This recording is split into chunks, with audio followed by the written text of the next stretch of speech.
যশোরের শান্ত নিরিবিলি গ্রাম ভগবতীতলা। এই গ্রামে কেবল কুরবানির ঈদ ছাড়া জবাই হয় না কুরবানির গরু। চায়ের দোকানে পাওয়া যায় না দুধ চা। প্রায় 200 বছর ধরে গ্রামবাসী মেনে আসছে এই প্রথা, কিন্তু কেন?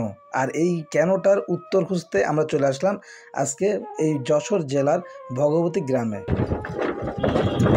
এই মুহূর্তে আমরা অবস্থান করতেছি ভগবতীতলার একটা সাঁকুর উপরে। এটা হলো আপনার বাঁশের তৈরি। এই পাশটা হলো দেখতে পাচ্ছেন পিছন সাইড, এটা হলো ভগবতী গ্রাম। আর আজকে এই গ্রাম সম্পর্কে আপনাদের একটা তথ্য তুলে ধরবো যা আপনারা অনেকে জানেন না। আর এই তথ্যটা খুবই ইন্টারেস্টিং একটা তথ্য যা আপনাদের খুব ভালো লাগবে। অতএব এই ভিডিওটি সম্পূর্ণ দেখবেন, আশা করি আপনারা অনেক কিছু জানতে পারবেন এই ভগবতী গ্রাম সম্পর্কে। এই মুহূর্তে আমরা ভগবতী গ্রামের একটি বাজারে আসলাম এবং এখানকার চার দোকানে অনেকে বসে আছে এবং এখানকার যারা বাসিন্দা আছে তাদের কাছ থেকে আমরা একটু এই ভগবতী গ্রাম সম্পর্কে জানার চেষ্টা করব। তো শুরুতে আমরা চাচার কাছে যাই, যেহেতু মুরব্বী মানুষ। আসসালামু আলাইকুম। চাচার নাম কি? আবুল হোসেন। আবুল হোসেন। চাচার কাছে একটা বিষয় আমরা জানার জন্য আসলাম আপনাদের এই গ্রাম সম্পর্কে।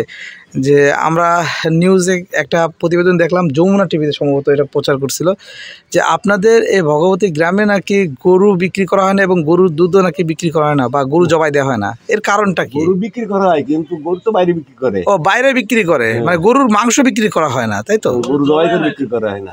গরু জবাই করে এই গ্রামে বিক্রি করা হয় না, তাই তো? দুধ বেচে না। এটার কারণ কি? সত্যতা কতটুকু সঠিক আমরা বলতে পারবো না, কিন্তু বাপদাদারা আমল থেকে এই বিষয়ে পালন করে আসতেছে। কত বছর আগে থেকে এটা? আমার দাদারা চোখে দেখিনি, দাদারা পালন করে আসছে 100 বছর আগে থেকে, 200 বছর আগে থেকে, 100 বছর আগে।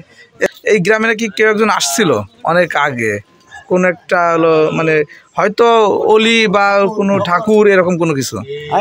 এটা আমরা শুনেছি। এটা শুনছেন?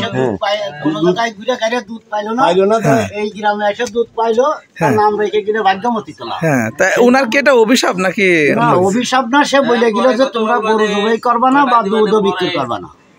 এটা হলো মূল কারণ। ওই সেনতে মুরব্বীরা আজ নাহলে 100 বছর আগের থেকেই শুরু হয়নি, সেটা মাইনে আসতেছে, সেইভাবে চলে। আর যদি কেউ বেঁচে, তার পরিবারের যে কোনো একজনের সমস্যা হয়, গরু মরে নাই বাছুর মরে, একটা হলো আধা বিঘে লাগবে, একজনের ক্ষতি হয়েই যায়। ওইও আসতেছে, জসাই করিল, তা কয়েকজনের ক্ষতি হয়েছে এই কায়দায়।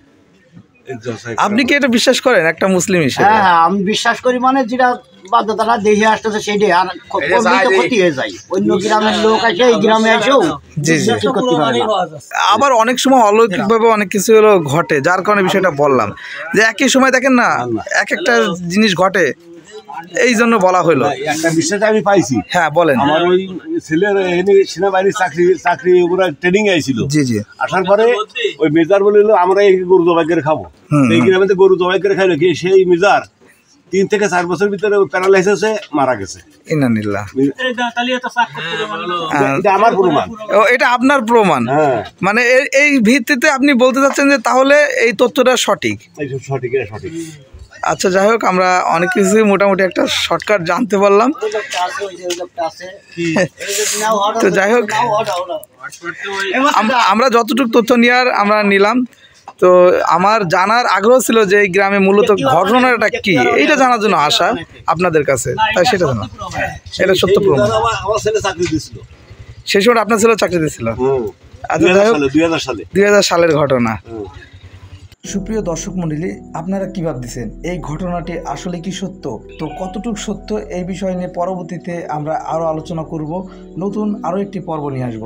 কিন্তু আমার কাছে এমন ঘটনাটি আসলে খুব আশ্চর্যজনক মনে হয়েছে। তবে এই ঘটনার শেষ কোথায়, এটা দেখার জন্য আমরা পরবর্তী আরও একটি পর্ব আপনাদের সামনে তুলে ধরব। আর হ্যাঁ, এই ভিডিওটি আপনার দেখার পরে আপনার মনের ভিতরে যেই প্রশ্নটি ঘুরপাক খাচ্ছে সেটা অবশ্যই কমেন্ট করে আমাদেরকে জানাবেন। সবাই ভালো থাকবেন। আল্লাহ হাফেজ।